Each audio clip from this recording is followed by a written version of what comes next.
அஸ்ஸலாமு அலைக்கும் மை மக்களே. அஸ்ஸலாமு அலைக்கும் மை மதிக்கு மீதியாலே மக்களே. இந்த வீடியோவுக்கு போகிறதுக்கு முந்தி இன்னொரு வீடியோ வண்டிக்கு அதையும் பார்த்துட்டு வாங்க. நல்லா பார்த்துக்கோங்க என்ன மூஞ்ச. என்னிடமிருந்து பலன் பற்றவங்க இனி என்னைய கண்டா நீங்கள் சில வேலையில் மூஞ்ச பணிச்சு கீழே போட்டு நடக்கக்கூடிய வாய்ப்பு அல்லா தருவான் உங்களுக்கு. தெரியுமா? அல்லாஹ் உங்களுக்கு என்ன முழுக்க கம்பீரமாக நடக்கக்கூடிய வாய்ப்பை தரமாட்டான். என்னை கண்டாலும் நீங்கள் மூஞ்ச குனிஞ்சு கொண்டு போகக்கூடிய வாய்ப்பு இருக்கு. அல்ஹம்துலில்லாஹ்.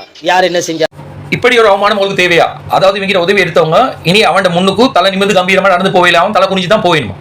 எப்படி ஒரு சாபம் விட்றான் பாத்தீங்க தானே. மக்களை இவங்க உதவி எடுத்தவங்களுக்கு அவன் எந்த ரேஞ்சில் வச்சுக்கிறான்னு இந்த பேச்சை வச்சு உங்களுக்கு விளங்குறதா இருக்கு. உங்களை எல்லாம் அவன் கடன்காரமாய் தான் பாக்குறான். அவன் கடன் கொடுத்த மாதிரி அப்படித்தான் கடன் கொடுத்தவன் வந்து கடன் காரணம் கண்டா அப்படித்தான் பார்ப்பான். அது மாதிரி தான் இவன் மக்களை பாக்குறான். அதை தான் இவன் சொல்லி காட்டுறான். அடே, எடுத்தவன் யாரோ கொடுத்தவன் யாரோ, நடுவில் இந்த மூதேவி எப்படி பேசுதுன்னு பாத்தீங்க தானே. இனிமே இவங்கிட்ட கை நீட்டி சாப்பாடு வாங்குறதை விட பசியிலேருந்து சாப்பிடுறதே பெட்டர். இனிமே இவங்கிட்ட சாப்பாடு கை நீட்டி எடுப்பீங்க. சரி, சல்லி தான். சல்லின சாமனம் எல்லாம் வாங்கி தருமா? 3 நாள் தருவாங்க, 4 நாள் தருவாங்க. 5 வருஷமா வரலாறு இருக்கி. என்ன இருக்கி? வரலாறு. நான் மௌத்தா போனாலும் என் பேரை கல்வெட்டில் பதிச்சுட்டு தான் மௌத்தா போகிறேன். தெரியுமா? மற்றவர்களுடைய காசை எடுத்தாவது மதரசா கட்டி இருக்கிறேன். எத்தனையோ மதரசா, சுலைமானியா மதரசா, சுலைமானியா அரபிக் காலேஜ், உங்களுக்கு தெரியுமா? கரண்ட் பில் கெட்டுறது கூட இல்லாமல் இருந்தாங்க. இன்றைக்கு அந்த மதரசா கரண்ட் பில் எவ்வளோ தெரியுமா? அது மட்டுமா? போயிட்டு கேளுங்க. அலுத்கமையில் ஒரு மதரசா இருக்குது. போயிட்டு கேளுங்க. அலுத்கமையில் எத்தனை பிள்ளைகள் ஃபீஸ் சொல்லி கட்டிக்கிறேன் தெரியுமா? அம்தானியா மதரசா போயிட்டு கேளுங்க என்ன பேர் சொல்லி. அனுராதபுரையில் இருக்கிற 3 மதரசா போயிட்டு கேட்டு நல்ல பாருங்க மை மக்களே. மௌத்தா போகிறதுக்கு முந்தி கல்வெட்டில் அவனோட பேரை பதியணும்னு நினச்சான். அதே மாதிரி கல்வெட்டில் அவனோட பேரை பதிஞ்சிட்டான். ஆனால் இதில் ஒரு கவலைக்குரிய விஷயம் என்னென்னா, 3 முண்டவள்ட பேர் தான் ஐக்கி. ஆல்புலிங் அம்ஜத்தையும் அந்த பெட்ரோல் அடித்து போயிட்டு நன்மை தேட வந்த ரியாஸ்டையும் பேர் இருக்கு, அக்குரன ரியாஸ்ட்டு. அப்போ இந்த மദ്രസா கெட்ட நேரம் ஊர்வாசிகள் எல்லாம் கோமாளி ஆயிருந்தீங்க, ஊர் மக்கள் எல்லாம் கோமாளி ஆயிருந்தீங்க. அப்போ நீங்கள் இந்த மദ്രസാக்காக வேண்டிய ஒரு கஷ்டமும் படலையா? உங்களை விஷ் பண்ணி அவசரம் உங்களோட பேரை, உங்களோட ஊட பேரை மென்ஷன் பண்ணி ஊர் மக்கள்கிட்ட சப்போர்ட்லேயும் இது நடந்துச்சிட்டு போடுறதுக்கு அந்த கல் வெட்டில் இடம் இல்லையா? போதா குறைக்கு சதகத்தோல் ஜாரியா, இதுவாடா அவங்களோட சதகத்தோல் ஜாரியா? இதிலே விளங்குது இல்லையா இவனோட எவ்வளோ பெரிய தில்லாலங்கடின்னு? களவெடுத்தவனோட பேரெல்லாம் கல்வெட்டில் வந்திருக்கு. அதே மாதிரி அவன் சொன்ன மாதிரியே செஞ்சிட்டான். அதுக்கேற்ற ஒரு கமை ஒன்று கிடைச்சிக்கு மதிக மிதியாலே. ஆனால் எங்களுக்கு தெரிஞ்ச ஹிஸ்ட்ரி படி இந்த மദ്രസാக்காக வேண்டி நிறைய பேர் கஷ்டப்பட்டிக்கிறான் ஊர்வாசிகள். ஆனால் அவங்களோட பேர் ஒன்றும் இதில் மென்ஷன் படுத்தி இல்லை. இந்த உலகத்தில் பிறந்த எவ்வளோ முஸ்லீம்கள் சதக்கா வந்து எவ்வளோ கண்ணியமான முறையில் பயன்படுத்துகிறாங்க தெரியுமா? அல்லாஹ்க்கு பயத்தில் கொடுக்குறதுன்னு தெரியா, எடுக்கிறதுன்னு தெரியாமல் இருக்கு. ஆனால் உங்களோட ஊரில் கொடுக்குறது ஒரு செங்கல்லாக இருந்தாலும் அது முழு உலகத்துக்கும் தெரியும். அந்த மாதிரி உங்களோட ஊரை வந்து பிச்சைக்கார ஊருமாய் ஆக்கி காட்டிக்கிறான் இந்த உலகத்துக்கு. ஒரு காலம் வரும், அதுக்கு பிறகு யோசிப்பீங்க நாங்கள் சொன்னதெல்லாம் உண்மைண்டு. அதுக்கு முந்தி பஸ் போயிட்டுரும். சரி, இப்போ இன்னொரு வீடியோ வண்டிக்கு அதையும் பார்த்துட்டு வாங்க. என்னிடமிருந்து பலன் பற்றவங்க இனி என்னைய கண்டா நீங்கள் சில வேலையில் மூஞ்ச பணிச்சு கீழே போட்டு நடக்கக்கூடிய வாய்ப்பு அல்லாஹ் தருவான் உங்களுக்கு. தெரியுமா? அல்லாஹ் உங்களுக்கு என்ன முழுக்க கம்பீரமாக நடக்கக்கூடிய வாய்ப்பை தரமாட்டான். என்னை கண்டாலும் நீங்கள் மூஞ்சி குனிஞ்சு கொண்டு போகக்கூடிய வாய்ப்பு இருக்கு. அல்ஹம்துலில்லாஹ். யார் என்ன நாங்கள் ஒருத்தருக்கு ஒரு தர்மமோ சதக்கவோ செஞ்சோன்னா அந்த மனுஷர்கிட்ட நாங்கள் எதுவும் எதிர்பார்க்கக்கூடாது, எங்கள்கிட்ட உதவி எடுத்தவங்கக்கிட்ட. ஆனால் இவன் எதிர்பார்க்குறது என்ன? உதவி பெற்றவங்க இவனுக்கு தலை குனிஞ்சு போகணுமா? எப்படி மனசு? டேங்கில் ஈக்கிறது அப்படியே டெப்க்கு வருது. அதாவது மனசில் ஈக்கிறது அப்படியே அல்ல வாயால் வெளிக்காட்டுறான். இவனுக்கு வில்லன் இவன் நாக்கு தான். அப்படி அல்ல வெளிக்காட்டியும் அதை சிந்திக்க தெரியாத மக்கள் இன்னும் இவனை நம்பி மோடே நாவினா நாங்கள் என்ன செய்ய முடியும்? இவன் உண்மையான குணத்தை வந்து யாரும் பார்க்கல. இவன் வந்து ஸ்ரீலங்காலே நம்பர் 1 முனாஃபிக். அது கொழும்பு மக்களுக்கு தெரியும். அதனால தான் இவனை கிட்டேயும் சேர்த்துக்கொள்கிறாங்க. இல்லை, நான் கடைசி வீடியோவில் சொன்ன மாதிரி தான், நீங்கள் எல்லாம் அம்பியாக தான் இவனை பார்த்து கொண்டிருக்கிறீங்க. கணக்கு கேட்டீங்க அந்நியனா பார்க்கலாம். மை மக்களே, இந்த மண்டபஜிலி மரசி மூதேவி சொன்னான் இந்த மதரசால 60 பிலோல் ஈக்குதுண்டு. அதுக்கு பிறகு எங்களுக்கு விளங்கிச்சு, எங்களுக்கு கேள்விப்பட்ட மாய்க்கு 34 பிலோல் ஈக்குதுன்னு தான் கேள்விப்பட்டுச்சு. அதுக்கு பிறகு இந்த மூதேவி என்ன செஞ்சிச்சேன்டா வீடியோ ஒன்று போட்டான், எத்தனை பிலோல் ஈக்கி சொல்லி. எப்படி வீடியோ போட்டான்னு பாருங்கள் நீங்கள். மொத்தம் எத்தனை புள்ளை வலிக்கு? ஆ 54 மற்றவங்கள இன்னும் வரல. ஆ 54 யார் யார் ஐஸ்கிரீம் தின்ன மாட்டா? ஆ எல்லாம் தின்னுவீங்களா? இல்லை கொஞ்சம் பேர் தின்ன மாட்டாரு. பாப்பா கிணத்துக்கிட்ட என்ன செய்றீங்க? இங்கிட்டு வாங்கிட்டு வாங்க, கிணத்துக்கிட்டே வாங்கிக்கோ. 54 இவர் தின்ன மாட்டார் ஐஸ்கிரீம். நீ தின்றியா? ஆ இவன் தின்ன மாட்டாரு. திங்கிறியா? ஆ கக்கல்லாம் வந்து அப்புறம் என்ன கொண்டு சொல்லக்கூடாது, சரியா?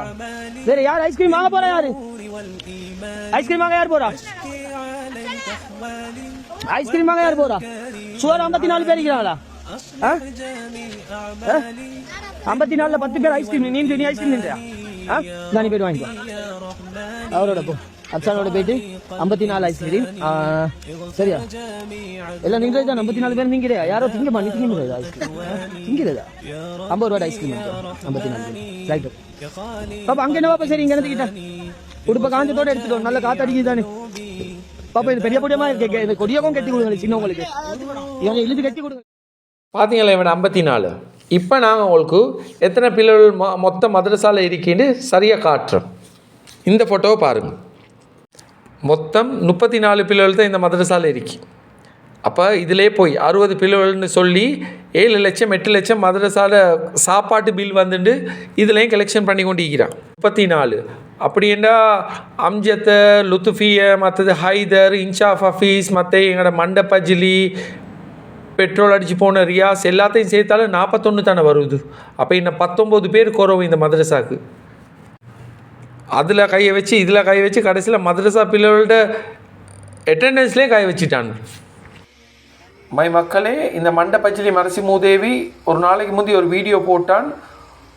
ஊர் மக்களுக்கு கிணறு இல்லை சொல்லி, தண்ணிக்கு கஷ்டப்படுறாங்க, அதனால் கிணறு வெட்டணும்னு சொல்லி வீடியோ போட்டு அடுத்த நாளே காசு வருது. இது எப்படி வருது?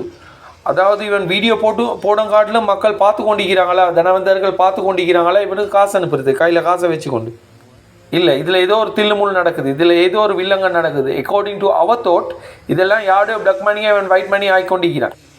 இதெல்லாம் ஹராமா வார சல்லி. நீங்கள் அதில் கிணறு தோண்டி தண்ணி குடித்தாலும் அதுவும் ஹராம் தான். நல்ல நினைவு வச்சுக்கோங்க. ஈஸியாக வார எல்லாமே கடைசியில் கஷ்டத்தை தான் கொண்டு வந்து விடும். பச்சையாக சொல்லப்போனால் இவன் உங்களோட ஊருக்கு வந்தால் சொரிமாய் சொரிய இன்ட்ரெஸ்டாக தான் இருக்கும். சொரிஞ்சு முடிஞ்ச பிறகு தான் விளங்கும் அதில் வருத்தம். காந்துதான்னு கேட்பான் தானே, அப்போ உங்களுக்கு எப்போ காந்துதுன்னு விளங்கும். மை மக்களே, இவன் இந்த பாஞ்சு புழுந்து இந்த மாதிரி வேலை செய்கிறது அளவுக்கு இல்லை. இவன் இந்த ஜென்மத்தில் இந்த ஊரோட்டு போக மாட்டான். ஏண்டா அவனுக்கு இந்த கொழும்புல இந்த ஆட்டத்தை ஆடையிலாம். ஏண்டா கொழும்பு மக்கள் கொஞ்சம் தெளிவாகிப்பாங்க. ஏன்னா இவனை பற்றி தெரியும். இப்போ உங்களோட ஊரில் தான் நினைக்கிறான். இன்னும் கொஞ்சம் நாளில் உங்களோட ஊர் மக்களை காட்டி உங்களுக்கு கரண்ட் பில் கெட்டேலாவா, தண்ணி பில் கெட்டேலாவான்னு அவனாக வாண்டடாக கேட்பான், வாலண்டரியாக கேட்பான். தாங்க நான் கெட்டித்தாரேன், ஒரே ஒரு வீடியோ தாங்காண்டு சொல்லுவான். நீங்களும் வீடியோ கொடுப்பீங்க, ஆனால் உங்களுக்கு தெரியும் அவனோட கரண்ட் பில்லை கெட்டுறே. ஆனால் உங்களை காட்டி அவன் 10 பேர்த்துக்கிட்ட காசு சம்பாரிச்சு முடிஞ்சு. இந்த மண்டபஜிலி மரசி மூதேவி போன வருஷம் மட்டும் இவனுக்கு 17,000 பேருக்கு மேலே சல்லி அனுப்பிக்கிறாங்க மிடில் ஈஸ்ட்லேருந்து. அதுவும் குறிப்பாக ஹவுஸ்மேட் தான் இதில். ஏன்னா நோம்புக்கு சாப்பாடு கொடுத்தானே, சகர் சாப்பாடு, அப்படி அதிலே நல்லா அடிச்சிட்டான். ஆனால் இப்போ இந்த ஆட்டம் அவனுக்கு ஆடே இல்லை. ஏன்னா போன வருஷம் 1500 கிலோ அரிசியை ஃபித்ரா கிடைச்ச அரிசி அவனோட வாயிலே அல்ல வரவழிச்சான். ஏழை மக்களுக்கு கிடைச்ச ஃபித்ராவுக்கு கிடைச்ச அரிசியை இவன் களவெடுத்தான். அதனால் அவனுக்கு இந்த நோம்புக்கு அந்த ஆட்டம் போட முடியாது. இப்போ கொழும்புல உள்ள மக்களும் தெளிவாகிக்கிறாங்க. அதுதான் பார்த்தான், சரி வரல, கிடச்சிச்சிட்டா ஒரு மதிய மிதியாலேண்டு. இனி நான் இங்கேயே செட்டில்ண்டு அங்கேயே ஐக்கியமாகிட்டேன். இவ்வளோ காலம் நான் சொல்லித்தான் நீங்கள் கேட்பீங்களோ கேட்க மாட்டீங்களோ எனக்கு தெரியாது. இப்போ ஒரு அஸ்ஸஸ் சொல்கிறாரோ அதை அவசரம் கொஞ்சம் கேளுங்க. சரியான மார்க்கம், சரியான இது அங்கே உலமாக்கள் இருக்கிறாங்க, அங்கே மதரசாக்கள் இருக்குது, அங்கே லேடிஸ் மதரசாக்கள் இருக்குது. ஆனால் உசூல் முறை மார்க்கம் என்ன சொல்லுதுன்றால், ஒரு சாப்பாடு வந்தால் முதலாவது அந்த சாப்பாடை ஒரு 2 நிமிஷம் யோசிக்கணும். இது எங்கிருந்து வந்துச்சு, இது ஹலாலானதா, இது ஹராமானதா, இதில் அடிப்படைன்னு சொல்லி மார்க்கம் சொல்லுது. அதே போல எந்த அளவுக்குன்னு சொன்னால், ஒரு ஊருக்கு ஒரு ஹராமான சாப்பாடு, உதாரணமாக ஒருத்தரை பார்த்து அவர் எங்கெங்க இருந்தாலும் எடுப்பார். உதாரணமாக ஆசிவாசில் முஸ்லீம்கிட்ட மட்டும் இல்லை சல்லி எடுக்கிறான், அந்நியவன்டையும் சல்லி எடுக்கிறான். அந்த சல்லியையும் மதரசாவை பள்ளியை கட்டுறான். அந்த அந்நியவன் சல்லியும் ஹராமான சல்லிகள், குடுவித்த சல்லிகள், அனைத்து சல்லிகளை வைத்து மதரசாக்கள் பள்ளிகளை மயப்படுத்தி இவர் யஹூதி நசரானிகள் மாதிரி ஊடுருகி இருக்கின்றார் மிதியாலையை நோக்கி. அதே நேரம் அதே சந்தர்ப்பம் இந்த ஊடுருகள் எந்த அளவு என்று சொன்னால் ஒவ்வொருத்தருடைய துஆவும் ஒவ்வொருத்தருடைய துஆவுடைய அமல்களும் ஏற்றுக்கொள்ளப்படாது என்று ஹஸரத் ரசூல் ஸல்லல்லாஹு அலைஹி வஸல்லம் அவர்கள் சொன்னார்கள். மார்க்கம் சொன்னது இதனை, மார்க்கம் சொன்னது இதனை. எதனை சொன்னது? ஹராத்தை கொண்டு வளர்க்கக்கூடிய உடம்பு சொர்க்கம் சென்று விடாது, நரகத்துக்குத்தான் சொந்தமானது என்று ஹஸரத் ரசூல் ஸல்லல்லாஹு அலைஹி வஸல்லம் சொன்ன ஹதீஸ் புகாரில பதிவாயிருக்கின்றது. அதனால மிதியாலையில இருக்கக்கூடிய நல்ல மக்கள் இருக்கிறார்கள், ஆனால் ஆசி வசத்துடைய பிச்சை வாங்கும் ஹராத்தை தின்று கொண்டிருக்கிறார்கள். ஒரு 30 பேருக்கு ஹராத்தை கொடுத்தால் அது 3000 பேருக்கு தாவத் கொடுக்கப்படும். ஒருத்தன் ஒரு மார்க்கத்தின் ஒருத்தன் போதும் ஒரு ஊரை கொழுப்புவதற்கு, ஒருத்தன் போதும் ஒரு ஊரை நல்ல வழியில் எடுப்பதற்கு.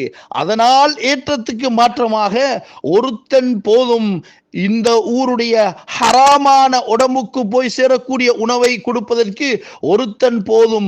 அதுதான் ஆசிப் அஸ்லம், அதுதான் யஹூதிகள் நஸ்ரானிகள் முன்னே காலத்தில் செஞ்சார்கள், இன்றைக்கும் செஞ்சு கொண்டிருக்கிறார்கள். ஏன் பாட்டு கேட்கிறார்கள்? ஏன் மியூசிக்கை ஹஸரத் ரசூல் ஸல்லல்லாஹு அலைஹி வஸல்லம் மார்க்கமும் ஹராமாக்கப்பட்டது மியூசிக். காரணம் என்ன? ஒரு மியூசிக் வந்து கேட்டால் உள்ளத்தில் முனாஃபிக் தன்மை, நிஃபாக் தன்மை உண்டாகும் என்று ஹஸரத் ரசூல் ஸல்லல்லாஹு அலைஹி வஸல்லம் சொன்னார்கள். அது தான் ஹராத்தை கொண்டு வளர்க்கக்கூடிய உடம்புல என்ன துவா கேட்டாலும், முழு ஊரும் கேட்டாலும், முழு மிதியாலையும் கேட்டாலும் அந்த எந்த ஒரு துவாவும் ஏற்றுக்கொள்ளப்படாது. ஏன்? ஹராம் கலந்த உணவை சாப்பிட்டால் எந்த ஒரு துஆக்கள் அமல்களும் ஏற்றுக்கொள்ளப்படாது. யஹூதிகளுக்கும் தேவை அமல்கள், இவனுடைய அமல்கள் ஏற்றுக்கொள்ளப்படக்கூடாது, இவனுடைய துஆக்கள் அங்கீகரிக்கப்படக்கூடாது என்று யஹூதிகளுக்கும் தேவை. அதுதான் யஹூதிகள்.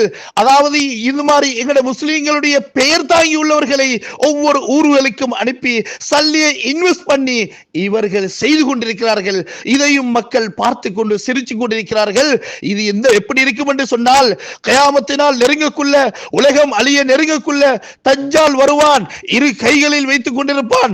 இது சொர்க்கம், இது நரகம். சொர்க்கத்துக்கு போக விரும்புகிறீர்களா, நரகத்துக்கு போக விரும்புகிறீர்களா? மக்கள் கண்ணால் பார்க்கக்கூடிய சந்தர்ப்பத்தில் இடது கையில் இருக்கக்கூடிய சொர்க்கம் போல விளங்கும். எல்லாரும் அந்த பக்கத்தை சொல்லுவாங்க. அப்ப போனதுக்கு பின்னதான் விளங்கும் இது நரகம் என்று சொல்லி. அது மாதிரி தான் மக்கள் கண் முன்னால நடக்கிறதை விரும்புகிறார்கள். அதுக்கு பின்னால எவ்வளவுதான் அல்லாஹ் அழுது மன்றாடி அல்லாஹ் சோதனையை கொடுப்பான். அந்த ஊருக்கு அல்லாஹ் சோதனையை கொடுத்தால் அல்லாஹ் பாதுகாக்க வேண்டும். கொடுத்தால் இவங்க அனைவருடைய துவா கபூலியத்தில்லா நிலைமைக்கு போகும். காரணம் என்னன்னு சொன்னால், அவன் இன்னும் ஒரு நேரத்தில் அனைவர்களும், ஊர் மக்கள் அனைவர்களும் வாருங்கள், சாப்பாடு அரேஞ்ச் பண்ணிக்கிறோம் சொல்லி அனைவருடைய உடம்பிலும் ஹராத்தை பூக்குவதற்கு இவன் முயன்று கொண்டிருக்கிறான். இதுதான் உண்மையான கதை. கண்ணியத்துக்குரிய விதியால மக்களே, பயந்து கொள்ளுங்கள். அல்லாஹ் உங்களுக்கு தந்த சொத்து, உங்களுக்கு தந்த செல்வம், அதிலே நீங்கள் ஹலாலான சம்பாத்தியத்தில் இருக்கிறீர்கள். இதுக்குள்ளே ஹராத்தை கலக்குவதற்கு யஹூதிகளுடைய திட்டம் தான் இது என்று உண்மையான செய்தி. அதனால அல்லாஹ்வை பயந்து கொள்ளுங்க. யஹூதி நஸ்ரானிக்களை நீங்கள் ஒதுங்கி வாழுங்க. அதனால மேலான பெரியார்களே, கண்ணியத்துக்குரிய மக்களே, மிதியால மக்களே, இதை நீங்கள் உங்களோட அல்லாஹ் உங்களுக்கு தந்த பகுத்தறிவின் மூலமாக ஒரு 10 நிமிஷம் யோசிச்சு சிந்திச்சு செயல்படுங்கள். நாடு வளமாகும், மார்க்கமும் வளமாகும். உங்களுடைய கியாமத் நாளுடைய வாழ்க்கையும் நிரந்தரமான ஆக்ராவுடைய வாழ்க்கையும் வளமாக இருக்கும் என்பதை நான் கவலையுடன் தெரிவித்துக் கொள்கிறேன். நாங்க இன்னொரு விஷயம் ஒன்று சொல்லணுமா, என்ன தெரியுமா?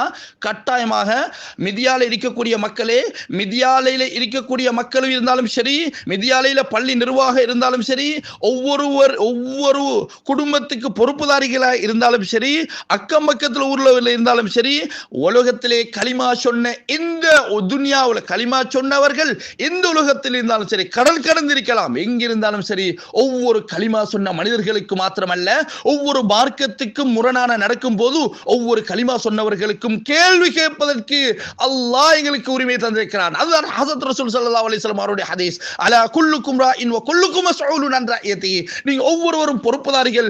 உங்களுடைய பொறுப்பை பற்றி நாளை கியாமத்துடைய நாளையில கேட்கப்படும் போது நீங்க என்ன சொல்வீர்கள்? அன்னரம் சொல்வீர்களா நான் பண்டார கொஸ்வத்தை நான் மிதியால அல்ல, மிதியாலையில் உள்ள மக்கள் சொல்வீர்களா நான் மதரசாவோட சம்பந்தப்படையில ஸ்கூலோட சம்பந்தப்பட்டிருக்கிறேன் என்று சொல்வீர்களா? சொல்ல மாட்டீர்கள். அனைவர்களும் கேள்வி கணக்குக்கு மாட்டிக்கொள்வீர்கள். அதே நேரம் நான் கூறுகின்றேன் என்னவென்றால், இந்த ஹதீஸை நீங்கள் நம்பினால், இந்த ரசூலுல்லாஹி ஸல்லல்லாஹு அலைஹி வஸல்லம் மன்னவர்களுடைய ஹதீஸை நீங்கள் நம்பினால், நீங்கள் இந்த செய்தியை நீங்கள் கேட்கிறீர்களோ அப்ப அந்த உடனடியாக நீங்க போய் இதுக்குரிய நடவடிக்கை, இந்த கேள்வியை கேளுங்கள், இதற்கு கணக்கு வழக்கை கேளுங்கள், இதுக்கு என்ன நடக்குன்னு கேளுங்கள். ஆனால் முழு ஊருக்கும் நடக்கக்கூடிய பெரிய ஒரு முசீபத் ஒன்று வந்து சேரப்போகுது என்பது அது முழு மக்களுக்கும் விளங்குது. அதனாலதான் வெளிநாட்டில் உள்ளவங்க மாத்திரமல்ல, உள்நாட்டில் உள்ளவங்க, வெளிநாட்டில் உள்ளவங்க, எல்லா சைட்ல உள்ளவங்களும் எங்களுடைய கலிமா சொன்ன மக்களுக்காக ஏதாவது நடந்தால், இன்று காசாவுல, இன்று பலஸ்தீன்ல ஏன் உயிர்கள் கொல்லப்பட்டு கொண்டிருக்கிறது, அதே சந்தர்ப்பத்தில் எங்கட நாட்டில் உள்ளவங்க எவ்வளவு கவலைப்படுறாங்க, எவ்வளவு துஆ செய்யறாங்க. இது போலதான் இதே நாட்டில நடக்கக்கூடிய அநியாயங்கள், அனாச்சாரங்கள், யகூதி நஸ்ரானிகள் திட்டங்களுக்கு நாங்கள் மாட்டிக்கொள்ள கூடாது என்பதற்காக வேண்டி தான் கேட்கிறேன். இதுக்கு மேல நீங்கள் பொறுத்திருக்க வேண்டாம் என்று சொன்னால், அந்த ஊரிலே வெளியாகக்கூடிய ஒவ்வொரு ஆலிம்கள், ஹாஃபில்கள், உலமாக்கள் மாத்திரமல்ல, ஹாஃபிஸாக்கள், ஆலிமாக்கள் அனைவர்களும் தக்வாவுடைய குவத்தை ஹாஃபிஸ மாறி, குவத்தை ஆலிம்கள் மாறி தக்வாவுடைய ஆலிம்கள், ஹாஃபிஸ்களை உருவாக்க வேண்டும். ஹராம் எங்க சேருதோ ஒரு நாளும் தக்வா, இறையச்சம், அல்லாஹ்வுடைய பயம் வராது என்பதை நான் உறுதியாக கூறுகின்றேன் என்று. அஸ்ஸலாமு அலைக்கும் வரஹ்மத்துல்லாஹி வபரகாத்துஹு.